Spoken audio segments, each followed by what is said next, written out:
Hello students, previous video में हमने Boyle's law को स्टडी किया। अब हम बात करते हैं चार्ल्स लॉ की। चार्ल्स ने स्टडी किया और ये बताया कि किसी भी डेफिनेट अमाउंट ऑफ गैस का वॉल्यूम एक फिक्स्ड अमाउंट ऑफ गैस का अमाउंट ऑफ कांस्टेंट रहना चाहिए। उस समय उसका volume increases on increasing temperature and decreases on decreasing temperature. Temperature को इंक्रीज करने पर इंक्रीज होता है और डिक्रीज करने पर डिक्रीज होता है। पर कितना डिक्रीज और इंक्रीज होता है? हर 1 डिग्री सेंटीग्रेड टेम्परेचर आप इंक्रीज करते हैं या उसे कम करते हैं तो उसका वॉल्यूम में चेंज आएगा वो हर बार V0 बाय 273.15 का चेंज वॉल्यूम में हर 1 डिग्री के लिए हर 1 डिग्री सेंटीग्रेड टेम्परेचर कम करने पर कम हो जाएगा और बढ़ाने पर बढ़ जाएगा। और यहाँ पर जो V0 है वो उस गैस का 0 डिग्री सेंटीग्रेड पर वॉल्यूम है। सो वी कैन से कि वॉल्यूम जो है वो इंक्रीजेस और decreases by 1.273.15 of its volume at 0 degree centigrade, that is V0 by 273.15 at constant pressure. Pressure constant हो, गैस का अमाउंट कांस्टेंट हो, तो जैसे ही हम 1 डिग्री सेंटीग्रेड टेम्परेचर राइज करेंगे तो उसका वॉल्यूम V0 बाय 273.15 उसमें ऐड हो जाएगा, बढ़ जाएगा और कम करने पर इतना ही कम हो जाएगा। तो हम ये कह सकते हैं कि किसी भी गैस का जो टेम्परेचर है V at T degree centigrade, that is T represent T degree centigrade is equal to V0, जितना V0 पर है, प्लस 1 डिग्री पर कितना चेंज हो रहा है? V0 बाय 273.15 वॉल्यूम 1 डिग्री पर इंक्रीज हुआ तो 2 डिग्री पर 2, 3 पर 3 तो T डिग्री पर इंटू T। हियर T यहाँ पे जो है वो टेम्परेचर इन डिग्री सेंटीग्रेड है। What is T here? T is temperature in degree Celsius. Is that clear? अगर मैं यहां पर इसे रिप्रेजेंट करता हूं तो इसे मैं इस तरह से लिख सकता था, VT is equal to V0, हम यहां पे कॉमन लें तो इसे हम 1 प्लस T बाय 273.15 बोल सकते हैं। और फर्दर हम इसको VT is equal to V0 और यहां पर इसे हम आपका सॉल्व करें तो 273.15 सिंप्लीफाई करने पर ये इस तरह से रिप्रेजेंट हो जाएगा। टेम्परेचर इन डिग्री सेंटीग्रेड में अगर है, डिग्री सेल्सियस में, तो अगर आप उसमें 273.15 ऐड करते हैं तो वो टेम्परेचर इन केल्विन स्केल आ जाएगा। केल्विन स्केल में हम इसे कैपिटल T से रिप्रेजेंट करते हैं तो ये यहां पर हो जाएगा volume of any gas is equal to volume at 0 degree centigrade, volume at 0 degree centigrade multiplied by T upon 273.15। यहां पर याद रहे आपको कि ये जो T है यहां पर वो T is temperature in kelvin.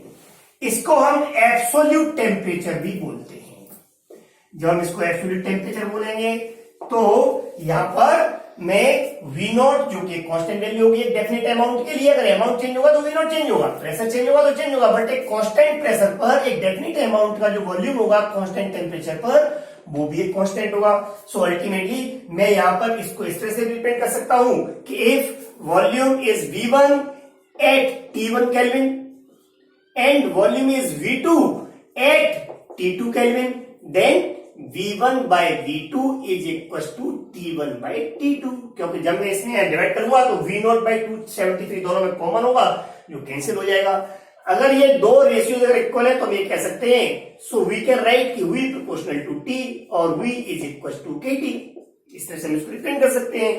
तो मैं इस चार्ल्स लॉ को एक नए तरीके से अब मैं यहां पर इसको बोल सकता हूं और वो क्या है कि volume of a definite amount of gas, जब गैस का अमाउंट कांस्टेंट हो, definite amount of gas is directly proportional,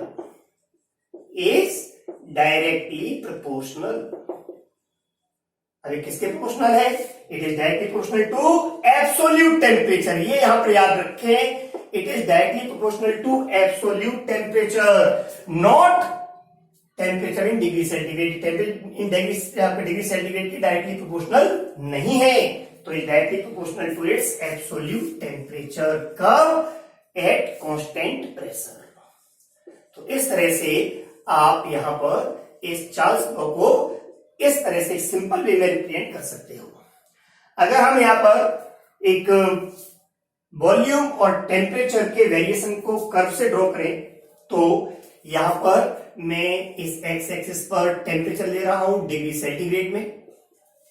तो डिग्री सेंटीग्रेड में टेम्परेचर हम लोग जानते हैं कि माइनस में भी होता है, प्लस में भी होता है और 0 डिग्री सेंटीग्रेड भी होता है। तो 0 डिग्री सेंटीग्रेड है, यहां से इस तरफ ये प्लस में इंक्रीज हो रहा है, इस तरफ ये माइनस में, that is -1 degree centigrade, -2 degree centigrade, -3 degree centigrade. और इस तरफ मैं यहाँ पर वॉल्यूम से रिप्रेजेंट करूं तो हर गैस के एक फिक्स्ड अमाउंट का, एक डेफिनिट अमाउंट का एक कांस्टेंट प्रेशर पर एक वॉल्यूम जरूर होगा 0 डिग्री सेंटीग्रेड पर भी, और उस वॉल्यूम को हम रिप्रेजेंट करते हैं V नॉट से। ये V नॉट है, ये यहाँ पर इंटरसेप्ट जो रिप्रेजेंट कर रहा है ये V नॉट को रिप्रेजेंट कर रहा है वॉल्यूम में 0 डिग्री सेंटीग्रेड को। अगर यहाँ पर अमाउंट ज्यादा होगा गैस का तो उसका वॉल्यूम ज्यादा होगा, तो V नॉट की वैल्यू और ज्यादा हो जाएगी। अगर वो और ज्यादा अमाउंट होगा तो वॉल्यूम और ज्यादा होगा V नॉट पर। प्रेशर के अकॉर्डिंग भी ये भी आपका चेंज होगा, लेकिन अगर प्रेशर कांस्टेंट है और उसका अमाउंट कांस्टेंट है तो ये वैल्यू जो भी होगी वो कांस्टेंट वैल्यू होगी। अगर सपोज कीजिए कि ये वैल्यू ये है तो यहां से टेम्परेचर राइज करने पर मुझे जो चेंज मिलेगा वो कर्व वो इस तरह से मिलेगा। क्यों मिलेगा? क्योंकि ये हमारा इक्वेशन है वो स्ट्रेट लाइन इक्वेशन को रिप्रेजेंट कर रहा है। वाई एक्सिस पर वॉल्यूम लिया मैंने, एक्स एक्सिस पर मैंने टेम्परेचर रिप्रेजेंट किया है, तो y is equal to mx plus c से हम कंपेयर करें तो इंटरसेप्ट V नॉट 0 डिग्री पर वॉल्यूम 0 डिग्री सेंटीग्रेड पर, और m इसका जो स्लोप होगा वो V नॉट बाय 273.15 होगा। तो यहां पर मैं इसके साथ में ये अगर एंगल थीटा है तो इसका स्लोप जो होगा वो हम लोग जानते हैं वो tan थीटा होता है, and it will be equal to V naught by 273.15। और अगर मैं यहां से वॉल्यूम को कम करता हूं तो ये मैंने से आपसे कहा था टेम्परेचर कम करने पर टेम्परेचर में डिग्री सेंटीग्रेड जो है उसको 0 से कम करता हूं तो उस समय वॉल्यूम इसी रेशियो में इसी तरीके से कम होता जाएगा, कम होगा, दैट इज ये माइनस में हो जाएगा V not minus V not 273.15 T। तो उस केस में ये वॉल्यूम कम होगा जब टेम्परेचर माइनस में, दैट इज हम डिक्रीज कर रहे हैं तो वॉल्यूम कम होता जाएगा। और वॉल्यूम कम होने पर एक्सट्रापोलेशन से मुझे एक पॉइंट मिलेगा। मैं यहां पर इस कर्व को एक्सट्रापोलेट कर रहा हूं, इसका रीजन है कि ये वो टेम्परेचर है जिस टेम्परेचर पर ये वॉल्यूम डिक्रीज होते होते 0 हो गया। जिस टेम्परेचर पर किसी भी गैस का वॉल्यूम 0 हो जाए उस टेम्परेचर को जो इसके करेस्पॉन्डिंग होगा इस T डिग्री सेंटीग्रेड जो यहाँ पे है ये होता है -273.15 डिग्री सेंटीग्रेड। इसको कहा गया एब्सोल्यूट जीरो, एब्सोल्यूट जीरो, और इसे कहा गया दैट इज, और इसे कहा गया 0 केल्विन। किसी भी गैस का जब हम टेम्परेचर डिक्रीज करते हैं तो डिक्रीज करने पर वो 0 केल्विन तक पहुंचने से पहले ही या तो लिक्विड में कन्वर्ट हो जाती है या सॉलिड में कन्वर्ट हो जाती है। इट इज लिक्विफाइड और सॉलिडिफाइड। इसीलिए किसी भी गैस की स्टडी 0 डिग्री पर नहीं की जा सकती, या हम ये कह सकते हैं 0 केल्विन टेम्परेचर को हम अचीव नहीं कर सकते हैं। थ्योरेटिकली ये कहा जा सकता है कि मिनिमम टेम्परेचर 0 केल्विन होता है, but gas laws are not applicable at 0 kelvin, 0 kelvin पर एप्लीकेबल नहीं होते हैं।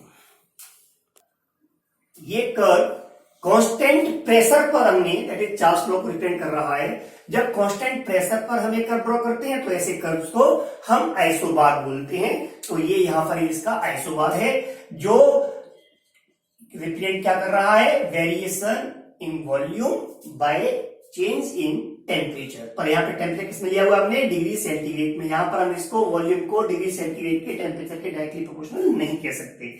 लेकिन अगर मैं यहीं पर अगर मैं अपना कर्व ड्रॉ करूं, वेरिएशन यहाँ पर वॉल्यूम का और टेम्परेचर इन केल्विन का, तो हम लोग जानते हैं केल्विन में टेम्परेचर होता है वो मिनिमम 0 केल्विन है, दैट इज नेगेटिव में नहीं होता। This temperature is always in positive. तो मैं यहाँ पे कर्व में 0 से स्टार्ट करूं तो यहां से ये 0 केल्विन से और ये T केल्विन तक मैं इंक्रीज कर रहा हूं, तो किसी भी गैस के डेफिनेट अमाउंट का वॉल्यूम किस तरह चेंज होगा। तो ये मुझे यहाँ पे दिख रहा है कि V is equal to KT को फॉलो करता है। यहाँ पे K कांस्टेंट है तो इसको मैं y is equal to mx से रिप्रेजेंट कर सकता हूं। सो अल्टीमेटली y एक्सिस पर V और x एक्सिस पर T temperature in kelvin. So it is a straight line passing through origin. तो ये इस कर्व की नेचर क्या होगी, ये एक स्ट्रेट लाइन होगा जो ओरिजिन से होता हुआ निकल रहा होगा। लेकिन इसका जो स्लोप होगा वो कितना होगा, मैं स्लोप को यहां से डिपेंड कर सकता हूं। व्हाट इज के हियर, अगर मैं यहां से कंपेयर करूं तो v is equal to K T से कंपेयर करने पर k क्या आ रहा है, k आ रहा है यहां पर v नॉट बाय 273, ये k को रिप्रेजेंट कर रहा है। तो मैं यहां पे बोल सकता हूं here the slope is also v naught by 273.15। अगर मैं इसी कर्व में यहां पर कई बार पूछ लेते हैं, वो मैंने आपसे पिछले क्लास में बात की थी कि अगर यहां पर आपसे कर्व पूछा जाता है वी टी और टी स्क्वायर के साथ, तो जिस तरह का कर्व आपसे पूछा जाए आप उसी तरह के चेंजेस यहां पे कर लें। जैसे अगर मैं इस इक्वेशन में मल्टीप्लाई इस पूरे में टी से कर दूं तो इक्वेशन क्या बन जाएगा, ये इक्वेशन बन जाएगा यहां पर v into T is equal to K T square. यहां पर वी टी को अगेन मैंने वाई एक्सिस पर लिया हुआ है, टी स्क्वायर को अगेन मैंने एक्स एक्सिस पर लिया हुआ है। So ultimately Y is equal to, ये भी एक्स को फॉलो कर रहा है, so it will also a straight line, और इसका स्लोप जो होगा वो भी कितना होगा, it is also we not by 273.15। ये वही स्लोप होगा जो यहां पर है। और ये सभी जो कर्व हैं, एक बार फिर आप ध्यान दें, all are at constant pressures, all are representing Charles law. तो कांस्टेंट प्रेशर के इसको हम क्या बोलेंगे, ऑल आर आइसोबार्स। ये सभी आइसोबार हैं। और इन आइसोबार्स में अगर हमसे आपसे पूछा जाए कर्व ड्रॉ कीजिए, you have to draw a curve of v by t, v by t का विद टेम्परेचर इन केल्विन और विद वॉल्यूम। बताइए वेरिएशन को इससे रिप्रेजेंट करना है आपको कर्व से, तो कैसे रिप्रेजेंट करेंगे। तो अगेन आप यहां पर एक बार फिर देख सकते हैं, v is equal to K T से क्लियर हो रहा है कि मैं इसको v by T is equal to constant K कह सकता हूं। v बाई टी क्या है, यहां पर v बाई टी कॉन्स्टेंट है। अगर v बाई टी कॉन्स्टेंट है, दैट इज ए रेशियो जो है आपका, इसको हम इस तरह रिप्रेजेंट कर सकते थे, v1 बाई टी1 is equal to v2 by टी2। ये इधर आ जाएगा और v2 इधर आ जाएगा। तो अगर ये कांस्टेंट है तो क्लियर हो गया कि आप टेम्परेचर चाहे जितना चेंज कर लीजिए, वॉल्यूम उसी तरह चेंज होगा कि रेशियो v बाई टी है वो चेंज ना हो। वॉल्यूम चेंज करने पर टेम्परेचर या टेम्परेचर चेंज करने पर वॉल्यूम चेंज होते रहेंगे, लेकिन v बाई टी का जो रेशियो वो चेंज नहीं होगा eight constant pressure and for a definite amount of gas. That is ये आइसोबार है, ये चार्ल्स लॉ को रिप्रेजेंट कर रहा है। तो इस तरह से हम इन वेरिएशंस के अकॉर्डिंग इनके चेंजेस को रिप्रेजेंट कर सकते हैं। अगर मैं एक बार यहां पर और रिप्रेजेंट करूं, अगर मैं कर लेता हूं यहां पर log T, sorry log V और लॉग टी के बीच, यहां पर भी एक आप याद रखें टेम्परेचर इन केल्विन है। अगर मैं यहां पे कर्व ड्रॉ करता हूं तो अपने कर्व की नेचर कैसी होगी, तो बहुत सिंपल है। ये सिंपल एक मैथ चल रहा है यहां पर कि अगर v equal to K T से आप देखें तो मैं इसका taking log on both sides, अगर मैं इसका लॉग लेता हूं दोनों साइड में तो क्या बन जाएगा, log v is equal to log K plus log T. और अब मैं यहां पर एक्स एक्सिस पर लॉग टी ले रहा हूं, y एक्सिस पर log v ले रहा हूं मैं, तो ये हो जाएगा y is equal to M X plus C को फॉलो कर रहा है, जहां पर m जो है स्लोप वो है 1। अगर m 1 है, अगर स्लोप 1 है, दैट इज tan थीटा है वो 1 है, तो थीटा कितना होगा, then angle will be 45 degree. तो यहां पर कर्व की नेचर कैसी होगी कि यहां पर कर्व एक इस नेचर का होगा जिसमें y एक्सिस पे एक इंटरसेप्ट होगा log k के इक्वल, और इसका जो एंगल होगा वो 45 डिग्री होगा, दैट इज स्लोप इसका 1 होगा। तो इस तरह से, तो गाइस ये चार्ल्स लॉ में हम लोगों ने क्या देखा कि n कांस्टेंट है, अमाउंट कांस्टेंट है, प्रेशर कांस्टेंट है, हमने वॉल्यूम का चेंज देखा टेम्परेचर के साथ। अगर मैं इस सारी कहानी में एक बार फिर आप सोच लें, मैंने यहां पे क्या रखा था, अमाउंट कांस्टेंट, और मैंने क्या देखा, प्रेशर कांस्टेंट, और ये दोनों क्या है, वेरिएबल्स हैं। अब मैं अगर इसमें वॉल्यूम कांस्टेंट लूं और गैस के प्रेशर पे, that is amount constant volume constant, तो प्रेशर में चेंज किस तरह होगा टेम्परेचर को चेंज करने पर, इस लॉ को बताते हैं, या ये जो लॉ इस बात को बताता है उसे बोलते हैं गैलुसेक्स लॉ या एमिटेंस लॉ। तो अब हम इसके आगे अगर हम एमिटेंस लॉ की बात करें, दैट इज गैलुसेक्स लॉ की बात करें, तो इस लॉ में और चार्ल्स लॉ में सिर्फ आपको एक अंतर करना है कि जहां भी इस पूरी कैलकुलेशन में, इस पूरे स्टडी में प्रेशर है उसे आप लोग वॉल्यूम से चेंज कर दें, रिप्लेस कर दें, और वॉल्यूम को प्रेशर से चेंज कर दें, तो यही एमिटेंस लॉ बन जाएगा। कैसे? मैं रेड पेन से इन सारे चेंजेस को इसमें करने जा रहा हूं। सो नाउ गाइस, आप देख सकते हैं कि यहाँ पे जो सारे चेंजेस हैं वो हमने यहाँ पे कर दिए हैं। तो एमिटेंस लॉ जो है वो चार्ल्स लॉ जैसा ही है। वहां पर प्रेशर के लिए हम क्या बोल सकते हैं? Pressure of a definite amount of gas is directly proportional to absolute temperature at constant volume. अगर आप ये बोलते हो वॉल्यूम को यहाँ और प्रेशर को यहाँ पर, तो ये चार्ल्स लॉ हो जाएगा। Volume of a definite amount of gas is directly proportional to absolute temperature at constant pressure. और अगर आप बोलते हो कि pressure is directly proportional to temperature, absolute temperature at constant volume, तो इसे हम बोलेंगे एमिटेंस लॉ और गैलुसेक्स लॉ। तो इस तरह से बिल्कुल सिमिलर नेचर है, वही स्लोप्स, वही कर्व्स, सब आप इसको एक बार अच्छे से स्टडी करें। अब हम इनके ऊपर कुछ क्वेश्चंस आगे स्टडी करते हैं। And now the first question, calculate percentage rise in temperature to expand the volume of gas by 40% at constant pressure। constant pressure पर टेम्परेचर राइज करके वॉल्यूम को बढ़ाया जा रहा है, दैट इज ये चार्ल्स लॉ को फॉलो करेगा। तो हम यहाँ पे कह सकते हैं according to Charles law, according to Charles law. अभी हमने क्या पढ़ा कि volume V1 upon T1 initially is equal to V2 by T2।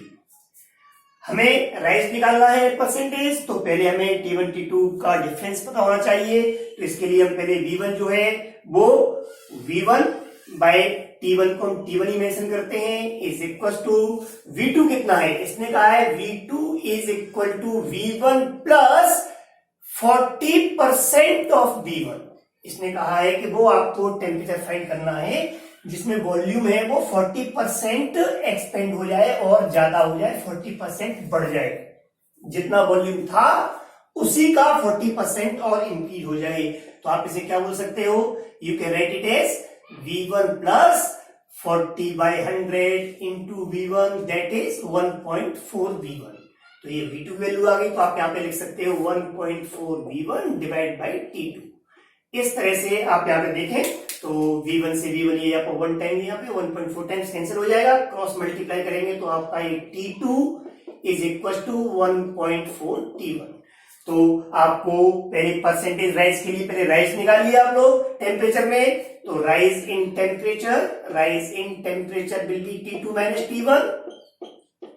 T2 is 1.4 T1 and T1, so it is 0.4 T1। ये राइज है, और जब हम परसेंटेज में राइज निकालते हैं या किसी भी चीज में परसेंटेज, तो percentage is equal to increase या rise upon initial into 100। So rise is 0.4 T1, initial is T1 into 100, now it is 40%। So it is clear that on increasing 40% temperature, volume will also increase by 40%. Now the second question में आप देखें, if an ideal gas at 100 Kelvin is heated to 109 Kelvin in a rigid container। जब container के बारे में कहा जाए rigid है, दैट इज नहीं कंप्रेस हो सकता है ना एक्सपेंड हो सकता है, दैट इज ये रिजिड से हमें जो नॉलेज मिलती है वो ये है कि ये यहाँ पर वॉल्यूम V जो है वो कांस्टेंट है, वॉल्यूम कांस्टेंट है, टेम्परेचर चेंज हो रहा है। उसने कहा है the pressure increased by X%, that is pressure भी चेंज हो रहा है। तो ये क्या हुआ? कांस्टेंट वॉल्यूम पर टेम्परेचर इंक्रीज करने पर प्रेशर इंक्रीज होता है, दैट इज एमिटेंस लॉ। तो एमिटेंस लॉ के अकॉर्डिंग अगर हम बात करें तो यहाँ पर वही परसेंटेज इंक्रीज पूछा है हमसे। तो परसेंटेज इंक्रीज के लिए पहले हमें प्रेशर का डिफरेंस पता होना चाहिए, कितना इंक्रीज हुआ, डिवाइड बाय इनिशियल इंटू 100। तो हम वही काम यहाँ पर फिर करते हैं, but now it is emittance law. Emittance law को हम लोग गैलुसेक्स लॉ भी बोलते हैं, और एमिटेंस लॉ क्या कहता है? P1 by T1 is equal to P2 by T2। यहां पर अगर हम इससे सॉल्व करें तो प्रेशर जो है वो हमें इंक्रीज पता करना है, P1 अपॉन टेम्परेचर है वो 100 केल्विन है पहले, T2 है वो भी हमें पता करना है, आयोडीन का डिफरेंस पता करना है। T2 जो है वो 109 केल्विन है। क्रॉस मल्टीप्लीकेशन करने पर आपको यहाँ पर P2 की वैल्यू मिलेगी, P2 is equal to 109 P1 divide by 100। So guys यहां पर जो चेंज आया प्रेशर में, चेंज इन प्रेशर या आप इंक्रीज भी कह सकते हो, वो चेंज इन प्रेशर क्या हुआ, P2 minus P1। And what is P2? P2 जो है वो 109 P1 बाई 100 है, माइनस P1। अगर आप यहां पर एलसीएम लेते हैं 100 इन दोनों केसेस में, तो ये यहां पे हो जाएगा 109 P1 minus 100 P1। So ultimately it will B changes 9 P1 by 100। ये चेंज आ गया प्रेशर में। अगर प्रेशर में चेंज आ गया है तो आप इसके आगे इसमें परसेंटेज चेंज निकाल सकते हैं। तो परसेंटेज चेंज कहो या परसेंटेज राइज कहो, बिल्कुल इसी तरह से। तो क्या होगा percentage change? Percentage change that is percentage of X. उसने कहा है कि x% इंक्रीज हुआ है, तो percentage of increase x% is equal to change 9 P1 by 100 divide by initial. What is initial? Initial is pressure P1 divide by initial into 100। 100 cancel by 100 by 1 time, P1 से P1, that it is 9%. So what is the value of x here? X is 9. It is your answer. Now guys, the third question. Here, two inflated balloons, first and second, having volumes 600 ml and 1500 ml at 300 Kelvin, are taken as shown in diagram। ये दो balloons हैं, first and second, इस तरह से एक के अंदर दूसरे को रखा गया है। ये दो बलून्स हैं। इन्होंने कहा है कि इन बलून्स का जो मैक्सिमम वॉल्यूम है वो इनर का, अंदर वाले का और बाहर वाले का 800 ml और 1800 ml है रेस्पेक्टिवली। दैट इज इसका वॉल्यूम जो है, मैक्सिमम कैपेसिटी वो 800 ml की है और बाहर वाले इस बलून की है वो 1800 ml है। दैट इज इससे ज्यादा वॉल्यूम इंक्रीज नहीं हो सकता। अगर हम और आगे इंक्रीज करने की कोशिश करते हैं तो ये वर्स्ट हो जाएंगे, दैट इज फट जाएंगे यहाँ पर। तो ये कह सकते हैं then find the balloon which burst first on heating gradually. अब यहाँ पर आप जानते हो ये बलून्स है वो एटमॉस्फेयर में रखे हुए हैं, तो इनका जो प्रेशर है एटमॉस्फेरिक वो तो कांस्टेंट रहता है। अब प्रेशर कांस्टेंट है, प्रेशर तो कांस्टेंट है, पर आप क्या कर रहे हो, ग्रेजुअली हीटिंग कर रहे हो। दैट इज टेम्परेचर है वो आपका वेरिएबल है, और इसके वेरी करने से वॉल्यूम भी वेरी करेगा। तो क्या हुआ, ये चार्ल्स लॉ हुआ। कांस्टेंट प्रेशर पर अब इनके अंदर जो गैस फिल है इन बलून्स के अंदर, वो भी ना गैस बाहर जा रही है ना अंदर आ रही है, दैट इज अमाउंट भी कांस्टेंट है। तो जब अमाउंट कांस्टेंट हो, प्रेशर कांस्टेंट हो, तो टेम्परेचर बढ़ने पर वॉल्यूम बढ़ता है, चार्ल्स लॉ कहता है। तो चार्ल्स के अकॉर्डिंग मैं इन दोनों वॉल्यूम की जो कैपेसिटी है जिस पर ये विदस्टैंड कर सकते हैं, दैट इज वॉल्यूम पर ये रह सकते हैं, वो मैक्सिमम कैपेसिटी है 800। इसको मैं इनका फाइनल वॉल्यूम मानता हूं, और अभी जो वॉल्यूम इनका है टेम्परेचर 300 केल्विन पर, वो ये आपका V1 मानता हूं यहां पर। तो इस तरह से मुझे इनकी मैक्सिमम कैपेसिटी का जो वॉल्यूम है उस पर टेम्परेचर कितना मैं बढ़ा सकता हूं वो मुझे मालूम चल जाएगा। तो मैं यहां पे कह सकता हूं फॉर इनर आप इनर बलून और बलून फर्स्ट, इसके लिए मैं कह सकता हूं यहां पर V1 upon T1 is equal to V2 by T2। V1 है आपका 600 ml। कब है 600 ml? जब टेम्परेचर कितना है 300 kelvin, that is divide by 300 kelvin equal to volume. V2 कितनी इसकी maximum capacity is 800 ml, that is V2 is 800 ml। पर ये मैक्सिमम कैपेसिटी तक कब पहुंचेगा, किस टेम्परेचर पर, T2 पर। So now T2 is equal to, आप यहाँ पे डिवाइड करके निकाल सकते हो 400 kelvin.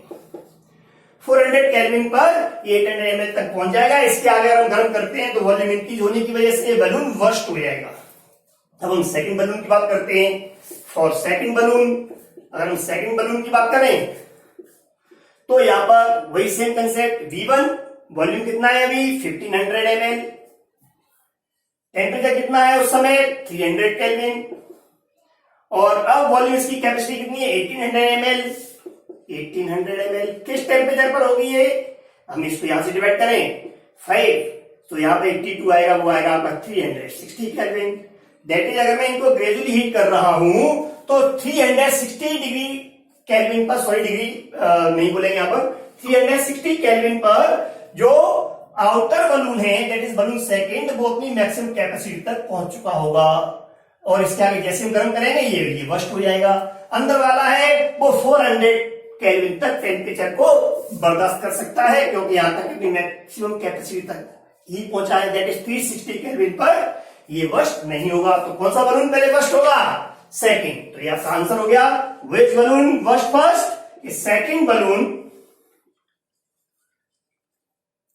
burst first or will burst first. And now guys, the next law is Avogadro's law.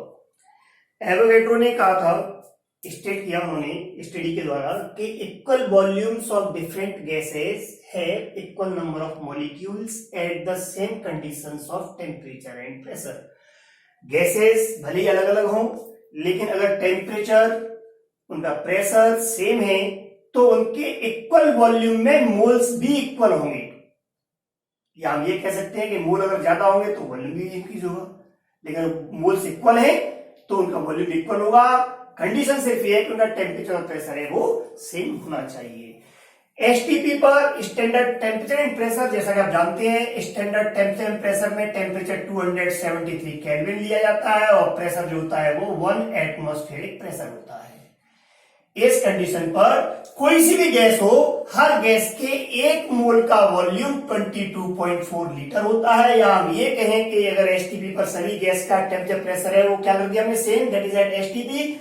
कोई सी भी गैस हो उसके 22.4 लीटर में, दैट इज इक्वल वॉल्यूम्स में, उनके मोल्स भी इक्वल होंगे, दैट इज सबका मोल एक होगा। 22.4 लीटर एसटीपी पर हर गैस में नंबर ऑफ मॉलिक्यूल्स एक मोल होते हैं, that is 6.022 10 to the power 23 molecules होते हैं। तो अगर 22,400 ml में, दैट इज 22.4 लीटर में, और 22,400 मिलीलीटर में कितने हैं, इतने मॉलिक्यूल्स हैं, तो 1 मिलीलीटर में कितने होंगे? न्यूटन मेथड से 1 ml में हम इसका डिवाइड कर देंगे। So ultimately number of molecules ये है, ये पर ml है, ये 1 ml में है पर मिलीलीटर। कब? एट एसटीपी पर। जिस तरह से हमने इस नंबर को एवोगैड्रोस नंबर कहा था, आपको याद होगा, इट इज एवोगैड्रो नंबर। इसी तरह से हमने इस नंबर को 1 ml में नंबर ऑफ मॉलिक्यूल्स जो होते हैं एसटीपी पर, इस नंबर को हमने कहा है Loschmidt number. It is Loschmidt number. आप इसको याद रख सकते हैं। तो इससे क्लियर हो गया कि अगर टेम्परेचर प्रेशर कांस्टेंट है तो किसी भी गैस का वॉल्यूम जो होता है वो is directly proportional to number of moles at constant temperature and pressure. Temperature pressure constant है तो मोल्स इंक्रीज होने पर उसी रेशियो में वॉल्यूम भी इंक्रीज होता है, that is V1/V2 is equal to N1/N2। But at constant temperature pressure, याद रखें, जब तक ये कंडीशन है तब तक ये एप्लीकेबल है।